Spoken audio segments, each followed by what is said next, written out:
wa abanda dani mu udi boni bia gina yie boaboa ho se ohwan so na se ahomboaboa no ni bi na uni any document to defend yourself any asmato se na no wote OSP ne kenofori atade se etwa fa wo ho a se etwa e de fa wo ho a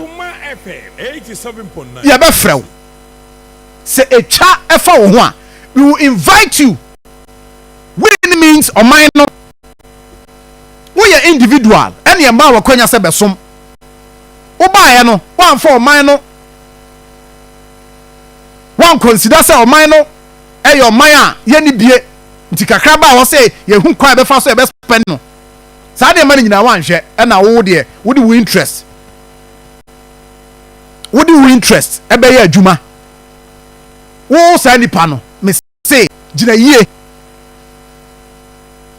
Akoma FM 87.9 Kumasi.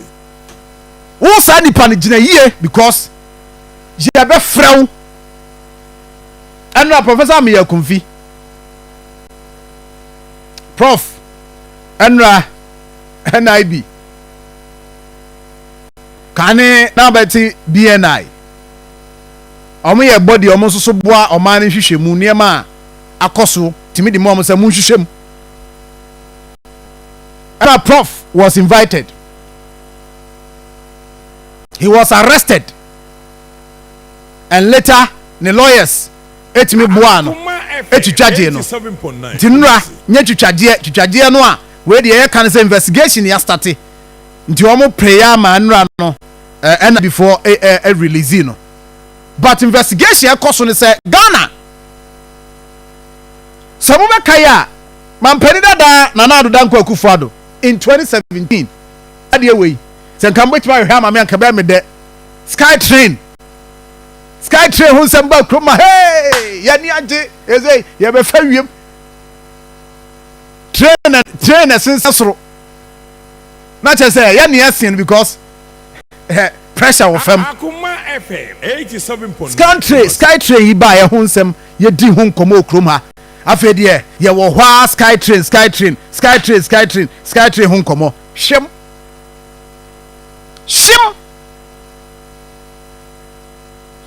na Skytrain de bae no na wo say ye hye adwumaku a ye de mo na o ma hwe ho asem aka na abusafo de wo mu nie yenya Ghana Infrastructure Investment Fund 87.9 Kumasi. Ghana Infrastructure Investment Fund obetinu GIIF na Professor Ameyaw-Akumfi on a your Facebook pages but Skytrain mo hwe ma me na say ngwetime I want us to recall ye pese ye koye chini ye nya that back to the story it is Skytrain no nsem baaye no na wo say 87.9 yetimi edi hu nkomo na ye pe adwumaku a omba beboa ye ne ya because Ghana ha no say ha no yentimi nya contractors a ombetima ye adwuma nti say oh I mean ye wo other bodies in Africa ha betima engage wo Ghana ne African Investors Holdings ena di nkomo se ye betimi ahye nti Africa Investor Holdings no Akoma a consortium wo mu nyina ye so wo mbeboa na fei yatimi ahwe ho asem aka na wo be Facebook page a ebi ni entiki yatimi ye ya ka ne ekro no ekra na bi busa se enti we no ye be gisoro ho na yafo ana ye be fa ayi ye be yusu means ben ne de be foro se ye nya nu ho de na che se ye nya nu ho de I just say ade no yeah who how I be see ebe no. Now what happened was that Akoma FM 87.9 Kumasi. Ghana tua sika bi. Ghana etua sika bi a eye capture dem no minya kwan echo the Auditor General's report 2021 me come when I heard say Prof the invitation no and the arrest no ade a ene sky train no wo twaka and I me go back to Auditor General's report and I am going to show that one to you. Auditor General's report for the year 2021 capture was so minor kind report no but mo fanto so mame o kan report na de ka ko wia ne say o minor Lucy o minor chia $2 million. Ghana chia $2 million. Ah, chia says Ghana that's we. And this all her first paragraph on the air na boy me yet here. So is Osha Auditor General's report man a background to into section 90 of the Public Financial Management Act 2016. Or say the governing body of a public corporation or state-owned enterprise shall establish and maintain policies, procedures, risk management, an internal control system, and governance and management practices to ensure that that public corporation or state-owned enterprise manages its resources prudently and operates efficiently in accordance with the objectives for which the public corporation or state-owned enterprise was established. Where the Kenyan say Ghana hayomra say udi ujuma eyesika sem resources everything na ye dey adwuma na de can say go kosoma me de can say ye de wotu ana say moye adwuma ku a oman no e de adwuma hye won sa e wo so make sure say everything you will do ade bia be bia no e wo say enema ye de ahye won sa no o hwe na o bo ho ban said ye be ya so wo de ye adwuma adwuma na wo de be ye no e be ye adwuma e be boa ama o man na kọ nanim tie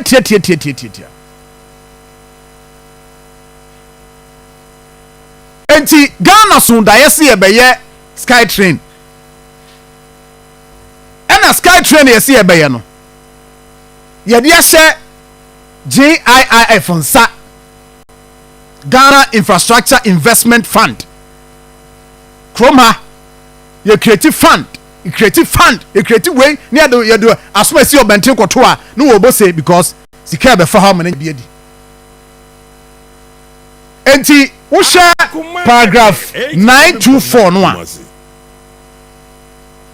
o dey 923 or say projects economics should be evaluated when making investment decision say uba be ye projector wey amra no de kan no e wo say o hye sikasam ene ho niema in fact company no idea adwuma ne ma no o gina brane a obetima ye adwuma no ye tua sika ma no a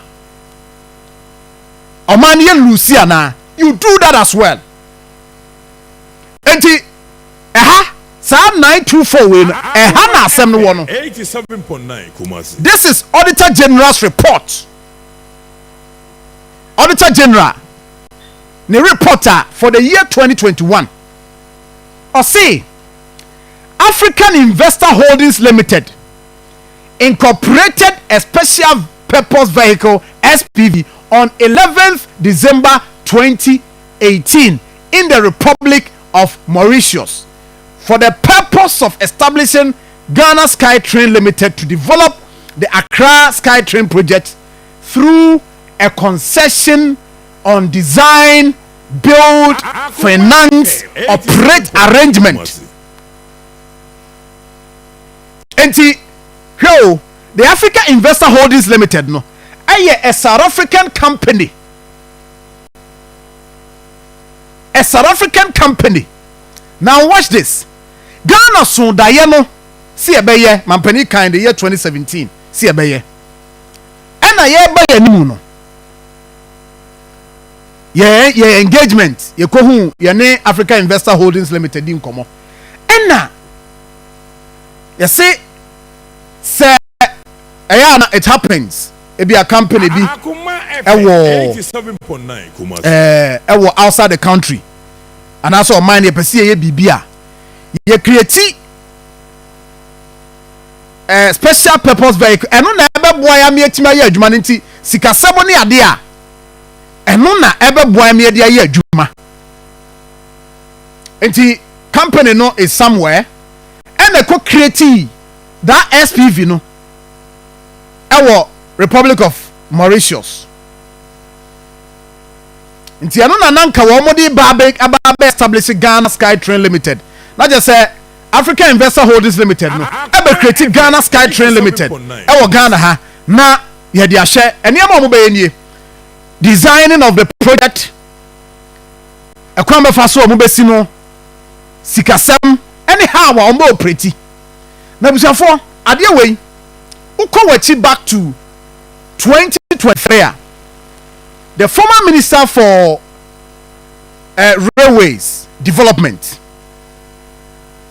at the assembly tuja na but if you can get that one and who assemble by Emma that time minority no and they majority busa who asem say Oma who say you sika $2 million at the Ama company bia in fact adwuma no kra no ye wo hwe jogade na wo hwe o SkyTrain project $2 million payment was made by JIIF not Railways Ministry. Until way at this point now the discussion e koso ne say more Railways Ministry no more ko tua sika ama sika no want the minority and no demand for accountability sa sika no ye chia emma parliament ye chia fa system mu a ye chia sika no dia ma company bi say omona ba share. In fact that time kra na ade for feasibility that is kra no mo meye to just pick the money then you pay the money mo chia sika no. This is it. Refund $2 million paid to Accra SkyTrain whatever ministry demands, minority demands. This is it.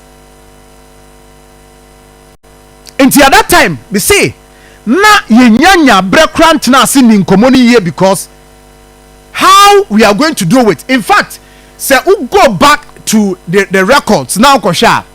You got a crown question how Akoma FM 87.9. Womu yo imagine say womu be pesika. Akoma FM Na the arrangement you know say womu ba be adwuma they will pray for a number of years. I think 30 years. Which the ministry no e ka say enye adwuma. Enti no what happened was that Sikano was paid. But let's go back to the Auditor General's report. Sikano was paid. It was paid to the company. Yanko fem enti usha Auditor General say Sikano ye tua ye no. Sikana ye tua ye ne ye sika. Ye tua e de o say net liability. Na just say on my way e sika ye tua ne die no ne hwehwe no edin.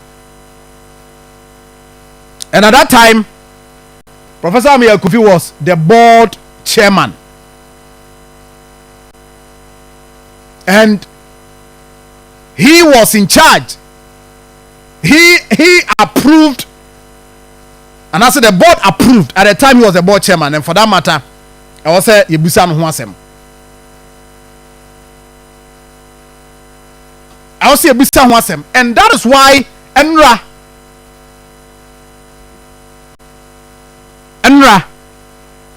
and I before inviting me to over down her or say 925 no or say the fund GIIF paid $2 million on February 25, 2019 to Africa Investment Holding Limited as full consideration for 10 ordinary shares of $1 per shares in AI SkyTrain Consortium Holding SPV. No. Thus, the premium paid each share was $119,999. The SPV has reported a net liability for the year December 2020.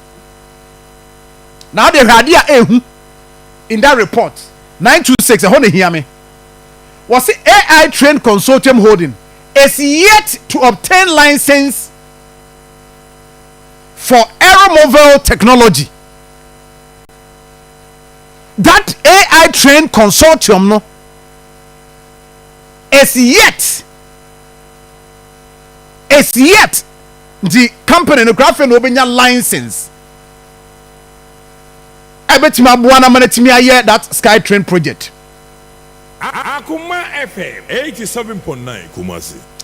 Also feasibility studies which will better inform the project economics and required approval from Cabinet of Ghana and the Parliament of Ghana are still ongoing. Enti feasibility studies and near my show adwuma no kra no ye de fa ha okay or set down when ye bu sa near man no kra no ne tua sika so the investment is in the SPV could not be recovered if the Accra SkyTrain project is unable to secure the license. The tua sika na mana kotom si ebese recover ebeye ding.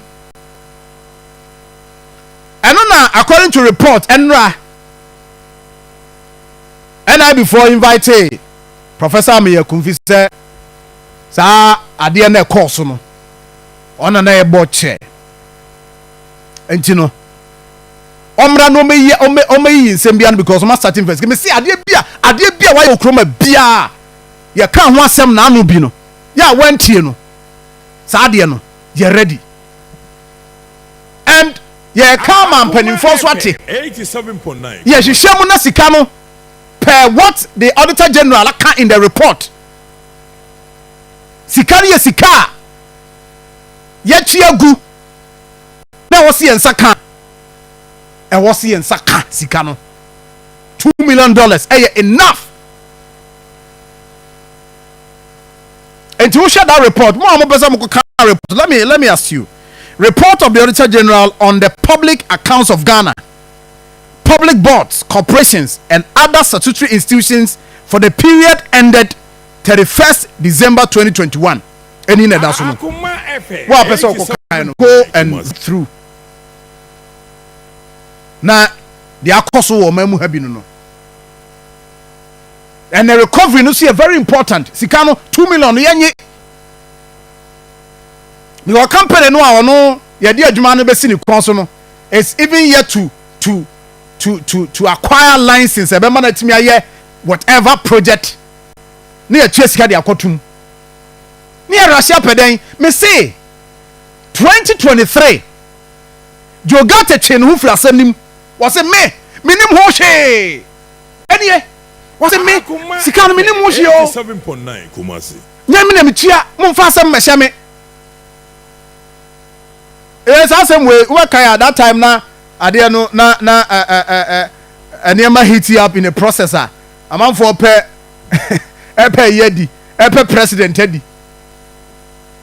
na man for no for start na move church sika bi o se me it was made by GIIF, not the Railways Ministry.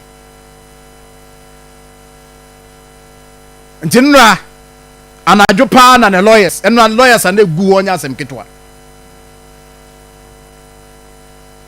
pipa and omatimi 7.9 Kumasi wo mutimi twitwaje no say o de amunya na ma ye de ne beba investigation bi ekoso bi obe corporate am ya hwe but ma we na ankasa de recovery ni hia na mo recovery na chi no me na no na me kasa de sika hia ye giwi a e wo say e man krofo bi hu nyansa se sika no ye hwehwem na wo say agi a ye giwi pe na ye mo hu nyansa se de pa le ba otiri mu a wo tena ma asa de we koso de ne ba wutrim ma sa de we e koso a na wo te wa na wo hwe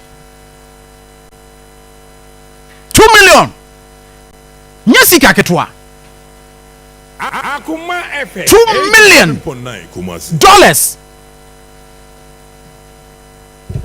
etua ne saa se etua ne saa se nkrofo nyini because it is sky train no aka